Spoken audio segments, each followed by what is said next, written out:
Guys One Octagon MMA show back for another edition, another round of fights here on Fight Island. The show goes on. I'm your host, JL Hines. That's Jesse Moreno, your other host. Not quite as important as me because I'm crushing him in the record. The music that you heard on the way in is ISO Lando Problem Child. We're going to put the links to that music below this video. Give him a listen. ISO Lando is doing us a solid by letting us use his music, and it's some pretty solid shit. So let's go ahead and jump in without further ado. But as Jesse changes the slide there, remember, please subscribe this video. We're putting a lot of work into these for you guys, so those go a long way to making us feel good about the effort we're putting in. Jesse, man, how are you doing today? I'm doing good, man. I'm excited. It was good getting some fights in. I saw a stat come out in the middle of the week that this was the second event in UFC history with no knockdowns recorded on it, and I didn't even notice. So maybe that's because I'm too much of a hardcore, but I thought it was a good, entertaining card, and I was happy to catch it on a Wednesday. I know we did all this talk about how we might, we thought we were going to see maybe one or two knockouts at least on this card, and then nothing. But yeah, I'm right there with you, man. I didn't notice, and I think the general consensus from the MMA community was that it was a pretty damn entertaining card. Yeah, I definitely think so as well. So I had a good time, a good main event. Tim Elliott versus Ryan Benoit was a good co-main, controversial as always. I think back-to-back controversial co-mains. I'm still upset. Shout out Blessed Holloway. The best is blessed. But we'll keep it rolling. But we got a fully loaded show for you guys. Thanks for segueing us in, JL. As always, we're going to recap with our last card, UFC Fight Night Kattar versus Ige.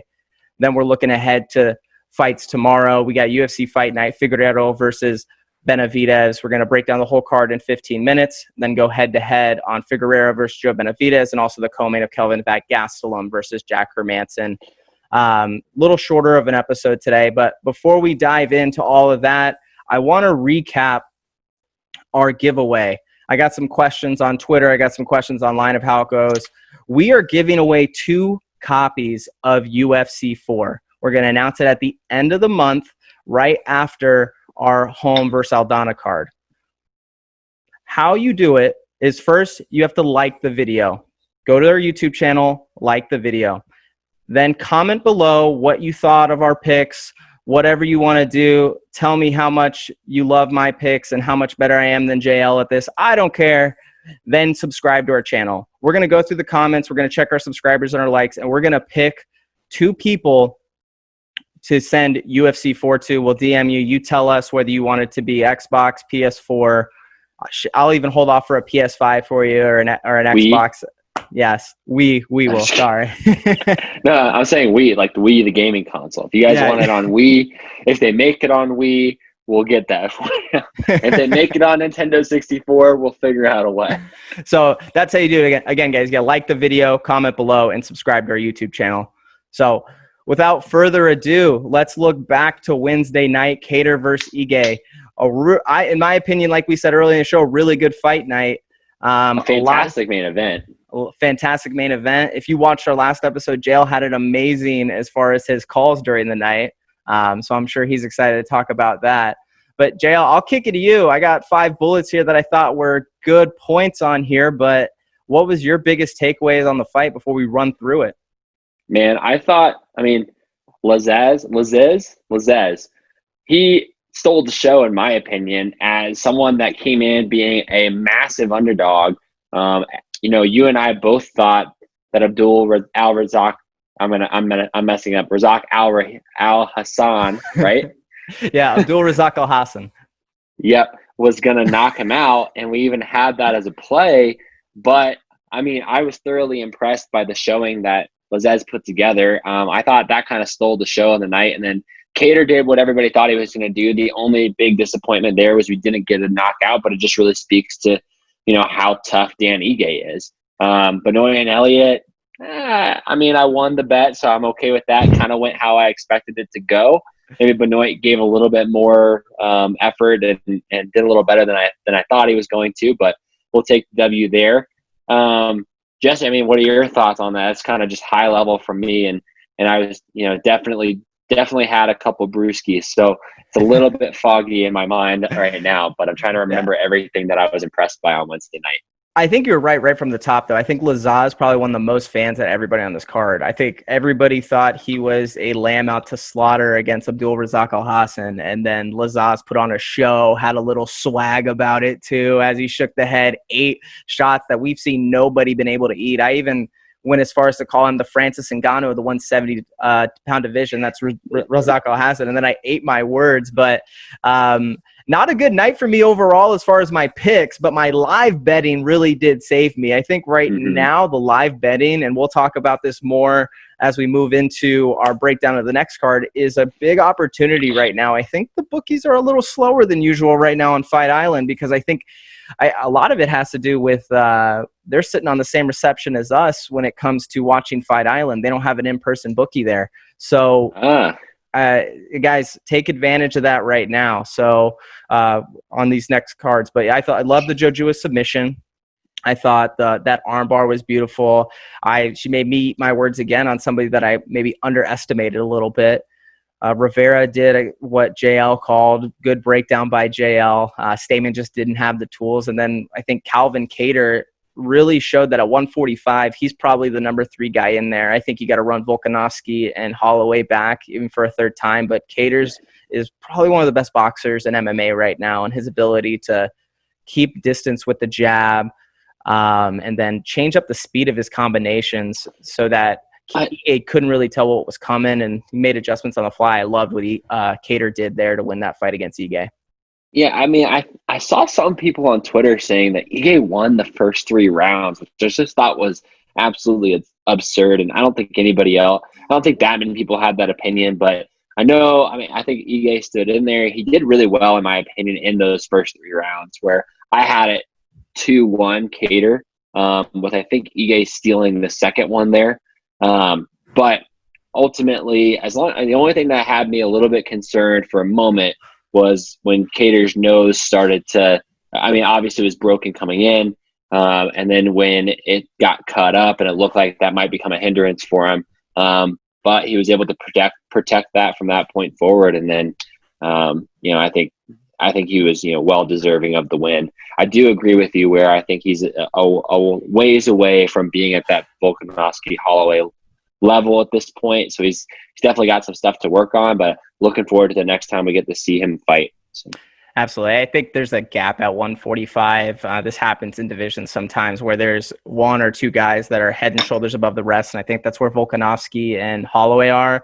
And then below you have that murderer's row, but still not at that level. Now they got Chan Sung Jung, they got Zabit, they got Kattar, they got Brian Ortega all there, but they're a little bit too far behind where I don't think they're on that level. So good card. I think we got even a better card looking forward, though. I know it's probably not as 125 weight class isn't probably the most exciting weight class for a lot of people, but I think it has the potential to be a really good card, and there's some fights that we're excited to jump into and talk about. So last thing before we do, if you guys watched the last episode, your boy went 7-0. Every fight I broke down, I picked the correct winner. Yes, my official plays, because I tailed Jesse on a couple of them, actually put me with a worse record than I went into last week. So I learned my lesson. Don't tail Jesse. I'm going to stick with my analysis and the fights that I watched. But, hey, if you listen to me, man, 7-0 on the last card, and I expect some similar results after the analysis I put into this one. So stick with the hot hand. That's my advice for everybody. JL, you are the hot hand. So just to recap for everyone before we move forward, JL is sitting at 9-5 in the last 2 weeks. We're going to keep this thing rolling. 9-5, 56% win percentage. He's up 8.2 units on his plays. Me, on the other hand, I'm 3-5 right now, 37% win percentage. Yeah. I'm down 0.8. So mitigating my losses. Not only do I give you more plays, but I also give you winning plays. So don't listen to this bum over here. Well, we'll see. We'll see how this goes. He picks and chooses his fights, and he still gets them wrong. Well, me and you're going to have to talk out what the prize is going to be at the end of the year when this is all said and done. But I know what I want. I'm feeling confident, man. This is not a sprint. The vet will come through. So You know what I want. You know what I want. All right, looking forward to this Saturday. So tomorrow we have kicking us off. We got Carlos Felipe versus Sergey Spivak. Hope I got that right. Yeah. I'll hand this off to you. I think you got it right. So we've got a little heavyweight action to start the night, and I think it's the only heavyweight fight on the card tomorrow night. But we got Sergey Spivak fighting out of Moldova. It's his 4th UFC fight. He fought actually kind of a murderer's row before coming into tomorrow night. He had Harris, Tuivasa, and Tybura in his first 3 UFC fights. So they really threw him into the fire. He's done all right in my opinion. He definitely wants to take it to the ground, and Walt Harris was able to kind of stop him from doing so. On the other side of things, Tuivasa had a much different experience where he kind of got that ground and pound treatment from Spivak. So Spivak, UFC vet, going up against Carlos Felipe, who came in, started at started as the favorite at -130, and has now progressed to +135. He's undefeated, but it's his UFC debut. He's coming off of a USADA suspension, and he's kind of a knockout artist, in my opinion, very similar to some of these guys that Sergey Spivak has already fought. I like Spivak here, and I like him enough to even throw a unit on him. I think the biggest danger is Felipe knocking him out, but with Spivak's experience already here in the UFC, and I think his ability to get it down to the ground where he needs it to go in order to win this fight, I really like that, and I think that's why we've seen the line move so much. So I actually locked him in at -140 for the 1 unit play. He's now moved to -175, so jump on that when you can. I like Spivak there. That's a good pick. I think Spivak's had probably the biggest percentage change on this card. I really wanted to take him when I saw the line come out at 110. I did some early picks on Tapology, and they had him at 25th in the world, and Carlos Felipe really far down there. So that automatically intrigued me, but I never got to my film study before he went all the way back up to -170, so I thought it was too late. But I am siding with you, JL. That's a good pick at Sergey Spivak. Moving on to the next fight, Arman Tsarukyan versus Davi Ramos. When I saw this fight, I got so excited because I love watching Arman Tsarukyan fight. He had a really good fight against Islam Makhachev. He took it on short notice. He's coming out of Tiger Muay Thai. He's one of their top young prospects. He opened up at -200, and I really wanted to take that line. But against Davi Ramos, he's not getting any favors in a matchup from the UFC. Davi Ramos is a veteran, not just in jiu-jitsu, but also mixed martial arts and in the UFC now. It's not the best matchup for him. Arman he'll stand up with you, but he's also a good grappler. And I think that Davi Ramos is going to present problems no matter where this fight takes place. He can catch him standing up, and he can also on the ground. I don't think Tsarukyan's necessarily going to want to mix in his takedowns as often as he likes to be successful. So for me, at -230 now, -200, I don't feel comfortable. If I can get him at -180 live, and I can watch that first round play out, I would take him. I would take him. So I think this is a live bet for me. I'll tweet it out if I see it, but I'm going to pass on this one, even though my heart wants to go with Arman Tsarukyan. I like it. All right, so next up, we've got Malcolm Gordon opening up at I had him at +145 to open up.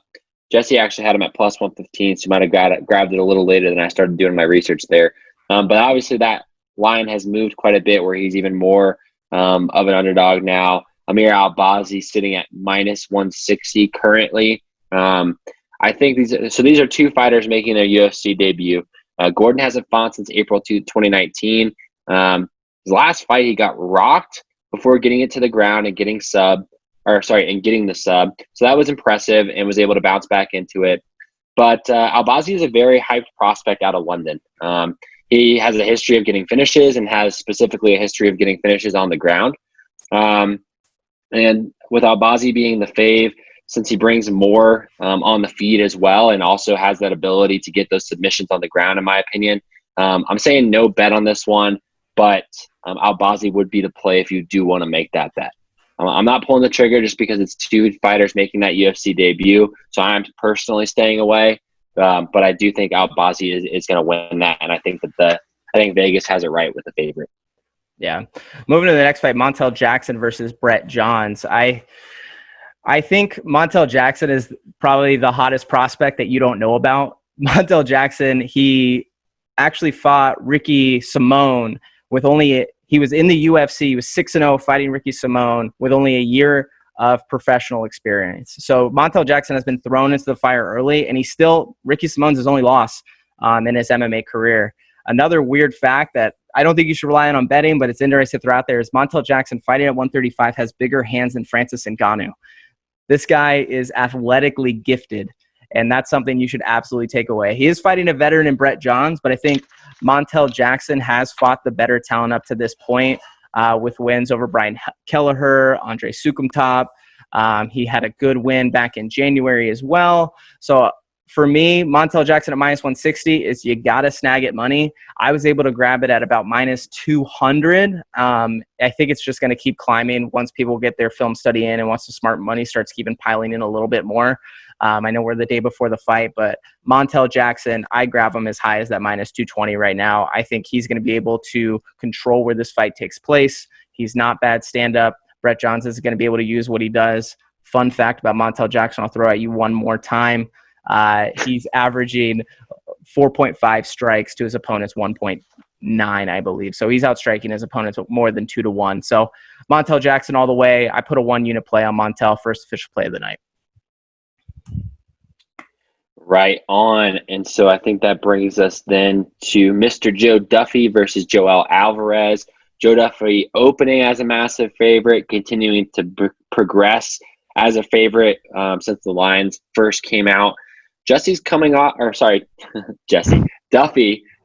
off of 3 losses in the last 5, but hasn't fought in over a year. On the other hand, the relative newcomer Alvarez, 1-1 in the UFC so far, also coming off a year with no fights. So it's really tough to see, especially how Alvarez has progressed to this point, which is kind of why I'm saying that we need to stay away from this. I think that the line is a little bit too high on Duffy, in my opinion. Alvarez is kind of a tall, lanky fighter, and Duffy's actually struggled with that in the past, although I do think Duffy has a better stand-up game, and I don't think this is going to make it to the ground in any way, shape, or form. Duffy's going to be able to notice that Alvarez likes to kind of stay on that line and move straight back as he's kind of pulling back out of the pocket.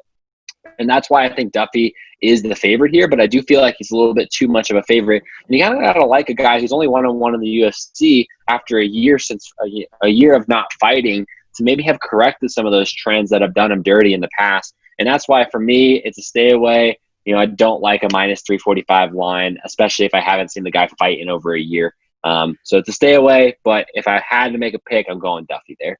Yeah, I would lean Duffy too, but I think it's one just of those because of the betting experience. Yeah, it's one of those live betting ones. Joe Duffy is going to come away as a big favorite once everybody does their research and sees that he's got a win over Conor McGregor. They're going to keep rolling that way. But I think it's a live betting one all the way. Next fight, I think we're shifting from big favorite to another big favorite. Grant Dawson opening up as a minus 260 over my man Nad at plus 220. I'm gonna roll with Grant Dawson when this one. Did you just totally breeze over Narimani's last name? You can get Narimani. Are you kidding me? I can even do that, and I'm the one that sucks at this stuff. Quit holding me accountable, JL. But if Michael Bisping does the you know what, guys? I'm just going to call him Nad for the rest of the fight. I can't get the last name right. Can we get a new commentator in there besides Michael Bisping? I love Michael. I love his personality, but Michael Bisping, the color commentator, is not what I'm needed in my life. I'm not going to lie. There was a couple times on Wednesday night where I thought to myself, man, he kind of sounds like the way that I would go into this, no prep, just totally winging it, saying whatever comes to the top of my head. And it kind of works in some situations. I'm not going to lie. At least it's entertaining. It kind of reminds me of Bill Walton calling the basketball, the Pac-12 late at night basketball games, if any of you guys are familiar with that experience, which is always has a feeling that Bill Walton might have taken some or might have done some extracurricular activities prior to his gig. So shifting into the next fight, as I was saying about Grant Dawson, I'm rolling with him. I'm not going to go too long on this one. I think Grant Dawson is a hot prospect.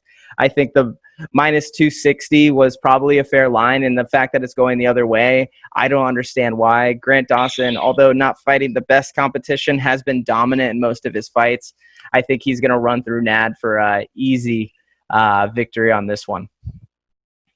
So let me actually make a play then. It's going to be a 1.5 unit play on Grant Dawson. Okay.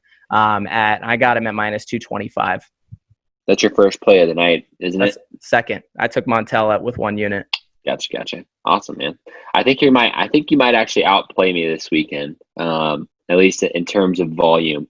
But moving on to Kadis Ibragimov versus Roman Dolidez. I'm pretty sure I got that correct. We got Kadis coming in at plus 155, has shifted to plus 140. Dolidez at minus 180, going to minus 160. It's a UFC debut for Dolidez, and Ibragimov entering into his third UFC fight, going 0-2 in his first 2 fights. So that's kind of justifying why that line is starting off where it is. So Kadis was the favorite in both of his previous fights in the UFC, before losing by a standing guillotine and then by a decision. Roman is a finisher. So he's finished all 6 of his professional fights so far. So I would expect him to kind of do the same here. I feel like he's kind of like that pit bull in the octagon. And as long as he can weather the initial storm that Kadis is going to throw from the gun in both of his previous UFC fights, he kind of went out very aggressively. If Dolidez can weather that storm, I think he's going to coast to a win here. I just think he's the better and more experienced fighter. He's been in a few championship fights previously before coming over to the UFC, so he knows how to handle these situations. And I honestly think that this will be a really good debut for Dolidez. So actually, a 1 unit play there on Roman Dolidez at minus 160.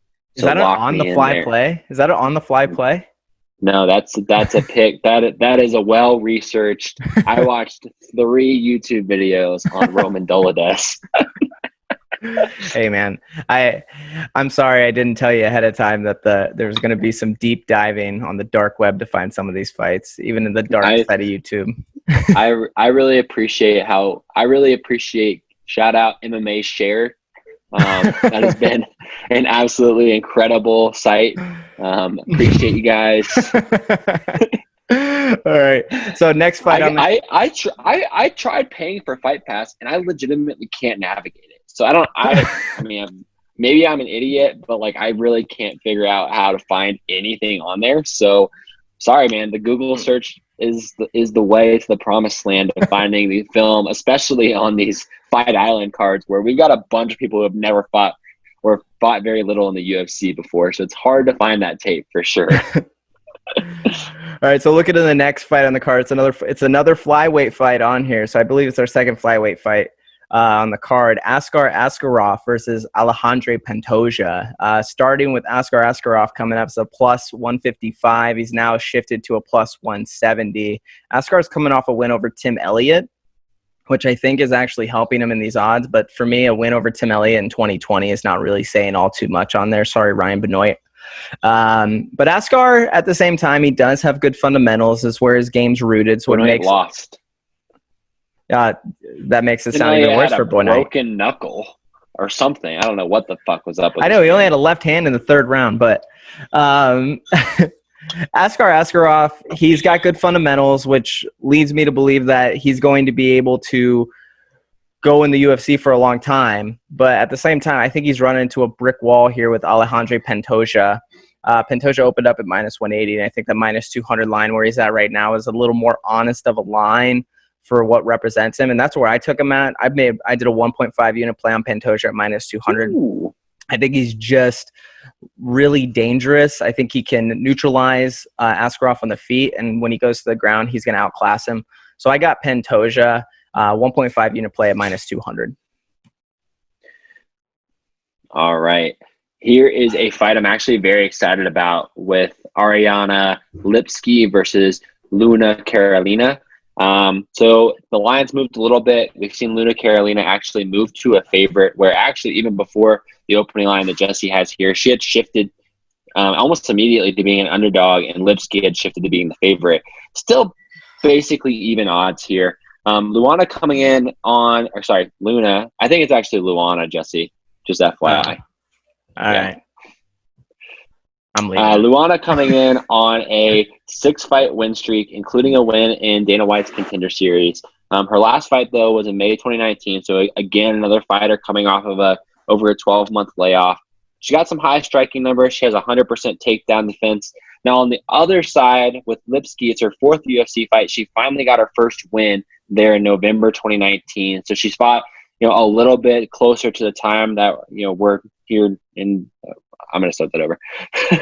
3, 2, 1. She's fought a little bit more recently than Carolina, but she did fight a short notice fighter there in Di Padua in her last fight. She's going to get outstruck. She could even get taken down. And frankly, I think she's just not as good of a striker as Luana is. And I think there's potential for her to get locked up in the clinch, which Luana likes to do. Luana's a prospect, in my opinion. I think she's really got some high-level Muay Thai and some high-level striking. The only thing that concerns me, Jesse, is that she does not move her head ever. So I am a little nervous about that, and Lipski does have the capability, striking-wise, to take advantage of that. However, I do feel good about Carolina's ability to kind of make this fight happen on her own terms, and I'm going with a 1-unit play on Luana Carolina at basically even odds. So good about that one. I like that too of Luana, but yeah, she does go straight Muay Thai, and I think that not moving your head is really a Muay Thai hole. As I think a lot of those people that go straight Muay Thai, they keep their head in the center line and are prone to get caught to when they run into fighters with good footwork. But I like Luana in that fight as well. Next fight, Mark Diakase versus Rafael Fiziev. Let's go with Fiziev. I think Mark Diakase, he's a super flashy fighter. He's got a ton of different moves in there. At the same time, I think going up against Rafael, I think it's going to be a little of a problem. I think he can kind of keep the fight where he wants to. And seeing where the line's been moving to a plus 195 to a plus 140, I think that money is going to start coming in. This is a live bet for me all day long. If Mark Diakase gets stuck on that cage or gets stuck on his back, take Rafael super early. That's my play. I'm going to keep an eye out for it. So I'll tweet it out if I see it. No straight bet on this one, though. And that concludes. I think you're really relying a lot on your fingers being quick on Saturday night to get these live bet plays out to our 31 followers. So hey, I was 8 units up on live betting on Saturday, and that was with my losses on my research. So yeah, but between getting the actual bet off and then also tweeting the bet in time for our followers to actually capitalize on what you're seeing, I'm a little bit hesitant to say that we're going to be able to get that information out to you guys. That's kind of something that you could hear about how I won then. Line. You could hear about how I won. All right, so that concludes our 15-minute breakdown. Now shifting to the head-to-head section, my favorite part of the show here. We got Jack Hermansson versus Kelvin Gastelum in the main event. Kelvin opening up as a big favorite at minus 150. Now he's an underdog at 105. Jackie H opened up as an underdog at 130. Now he's a favorite at minus 110. Jay, I'm going to let you open up with the co-main. Where are you standing on this one? Yeah, I think that this is interesting. I don't think that Kelvin has fought a guy that fights like Hermansson really since he fought Chris Weidman. And in that fight, Weidman got 7 takedowns on Kelvin Gastelum. I think it's going to be kind of a similar strategy for Jack Hermansson in tomorrow night's co-main. He was able to work Till a little bit in the clinch, and that's Gastelum. Obviously went head-to-head with Izzy with no wrestling really to take into consideration there. And I just think Kelvin has sometimes struggled against some of these taller, skilled fighters. So that's kind of, I'll let you go, and then I'll finish up and give you guys my pick. You want to hear the boss work then for a little bit. All right, I feel you. I do want to hear how you're looking at this, because it's not an easy read, but it's tough to find a last time that Kelvin fought a guy that really is just going to want to try to take this to the ground for the entirety of the fight. Yeah, I think if you're looking at a fight for similarity on this matchup for Kelvin, you hit it right on the head with Chris Weidman. Chris Weidman, again, won that fight by arm triangle in the second or third round. I can't remember. But Kelvin did drop Chris Weidman in that fight and did have some success in there. Since then, I think Kelvin's gotten better, though, and he's went on a run. And then he ran into Israel Adesanya and Darren Till, which were all close fights, split decision against Till, came down to the 5th round against Izzy. So I'm not taking too much away from him on that side. But let me be honest, when the fight got announced, I really, really, really wanted to bet on Jack Hermansson because of really what I thought about on that Chris Weidman fight. But after watching some research, and this is why film study is so important, Jack Hermansson just really does not like to get punched, and he does not like to get hit. And I'm saying that relative to UFC fighters. He dives and lives for that takedown all day long. And if you look at his fight against Jared Cannonier, he went all out for that takedown very early on. And when he couldn't settle in, he was not comfortable. He could not get the takedown. He was not comfortable on the feet. He didn't use his range as much as I thought he would. He tried to get the jab going, but then he got impatient, shooting for a takedown, got caught with an uppercut, and got finished by Jared Cannonier. Kelvin Gastelum has that same capability to put Jack Hermansson out. So after my film study, I've actually shifted. I'm going with Kelvin Gastelum. He does have some red flags, though. I'll throw that out there. He said he went through a little bit of depression after his loss to Darren Till. He said he gained 30 pounds. He's saying now that his head's in the right spot. He's made some changes in his personal life. This is a new Kelvin Gastelum we're going to see. So I already made my bet. I'm going 1 unit in on Kelvin Gastelum. I'm a little shaky on it, but this is the head-to-head section, so we got to go for it. Kelvin Gastelum, 1 unit play. Well, it's tough because it's very much. I think the line's right. It could go either way, in my opinion. This one's a tough fight to call. Everything you said about Jack Hermansson versus Cannonier was correct. Once he got stuffed a couple times on his takedown, I think he ended up only getting 1 there in the first round. Once he got stuffed a couple more times, he got a little too aggressive, and that's when Jared was able to catch him with that uppercut and really end the night. I'm betting on a couple different things here. I'm betting on Hermansson to have learned from that experience, and I'm betting on Kelvin Gastelum to, 1, not be in the best headspace, and 2, the fact that he hasn't fought somebody like this in a couple of years now. And so we haven't seen, how Kelvin's progressed from the time where he got literally taken down 7 times in a fight. So I don't necessarily trust his takedown defense, especially with those skinny little legs, for tomorrow night. So I'm going to go opposite of you. I'm going to roll with Mr. Hermansson at -110. And hell, man, this is an on-the-fly play. I'll go ahead and put a unit on it just so I've got money on it, and it's more than just bragging rights. Got it. Sounds good. I like it. I like the aggressiveness. So let's shift to the main event. I'll open up this one, Jo. We got Deiveson Figueiredo, give me props, versus Joe Benavidez. So I'll be quick with this one. Joe Benavidez, apparently I heard that he took this fight only because he knew with the Tour de France getting delayed to November, he had the capability and the openness in his schedule to actually make this work.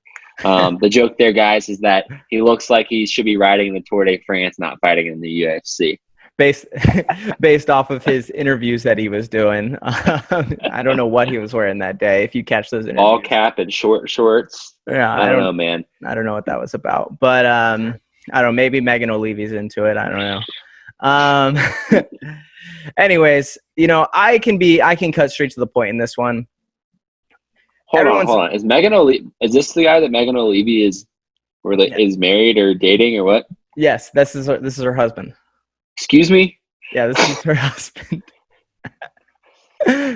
Yeah, so I wish them all the success in their marriage and relationship. All right. So cutting to the point on this one, I think minus 150 opening up was just ridiculous odds for Figueiredo. I hope you took him at that point, because if you give me a fight where a guy just gets knocked out, nothing changes. He got knocked out bad, by the way. Let me say, he got sent into the next week with that straight hand, and then with that hammer fist, he got put away bad. And then you don't change the conditions. You don't give me any other fights or any other knowledge that Joe Benavidez has gotten better. He's a veteran in the sport. So for me, it's kind of, you can't teach an old dog new tricks kind of thing. And then you just run the fight back a couple months later and expect a different result. I think even at minus 220, that's a good bet on Figueiredo. I can't see anyone making a case for Joe Benavidez in this fight. I think it's I don't know, JL. Maybe you're going Joe Benavidez, but for me, I got a 2-unit play on Figueiredo. He just knocked him out. How am I supposed to change my mind and say, oh, what if he does this? We saw this matchup not too long ago, and you can't tell me 2.5 pounds by missing weight is going to really change that. Yeah. My joke was going to be that we waited until Friday to do this because we wanted to make sure that Figueiredo made weight. So, I mean, the narrative around this fight is going to be talking about the headbutt, right? Or the alleged headbutt that shook Benavidez and made him get knocked out. And we're going to see that promo at least 3 times tomorrow night in the build up to the main event. So just look forward to that. Here's my devil's advocate case for Benavidez. I'm not picking him, but here's a devil's advocate side of things. So I do think this is going to stay on the feet. I do think this fight's going to go a little bit longer. I think there's probably some validity to the fact that the headbutt shook him more than it did the absolute killer on the other side. And Benavidez is going to have a little bit higher pace, just like he did in the first fight. I mean, he literally outstruck Figueiredo by double the numbers, but Figueiredo had some more significant shots, which is why, I still like Figueiredo here. But that would be my devil's advocate case. If this did make it 5 rounds, Benavidez has a legitimate shot because of the volume and pace that he's going to be able to keep up for that entirety of those 5 rounds with that Tour de France type fitness. I mean, that's what he's been training for. So, he has the cardio. That being said, I think that Figueiredo, like I said, is a killer. And I don't think this is going to make it 5 rounds. So I'm rolling with Devinson as well. And I like a heavy play on it to make a little bit of money. Let's keep it at, let's go 2.5, man. Let's get a little frisky. I like it. I think that Tiger Woods just made the cut. So my bankroll is looking nice and solid for the weekend. So I'm ready to fire away and get some real money out there. And also make me pay attention to a 125-pound fight, to be honest with you. Because I could not care less, dude. I really couldn't. All right. Well, even though I know these guys could kick my ass, and sitting here at 190 pounds, I know they could kick my ass, but I can't wrap my head around it still. I know logically they can, but at the same time, my confidence is telling me no way. Maybe we got to get you over to Factory X. It's not too far of a drive for you, bro. Just go show up on sparring day. I will wear headgear, and they will ridicule me for it. So it's not going to happen, bro. All right. Well, that's the show today, guys. A little bit shorter of a show, but you got 3 cards in a week. We put out 3 episodes for you. Hope you guys enjoyed it. Don't forget to like the video. Content is key. Yep. Don't forget to like the video, subscribe to the channel, tell us what you think in the comments. That's not only going to help us, but also help you get a chance at EA Sports UFC. We're going to announce it at the end of the month, at the end of the home Aldana card. So thank you guys so much. Is Fight Island going to be in UFC 4? I mean, if it's in the game, it's in the game. So. All right. Isolando, save us. Take us home. We're out. Karma coming back around, out of town, flexing for your niggas when your girl around. What's that sound? Gunshots, they looking up, I'm slowing down. They throwing up, I'm throwing down.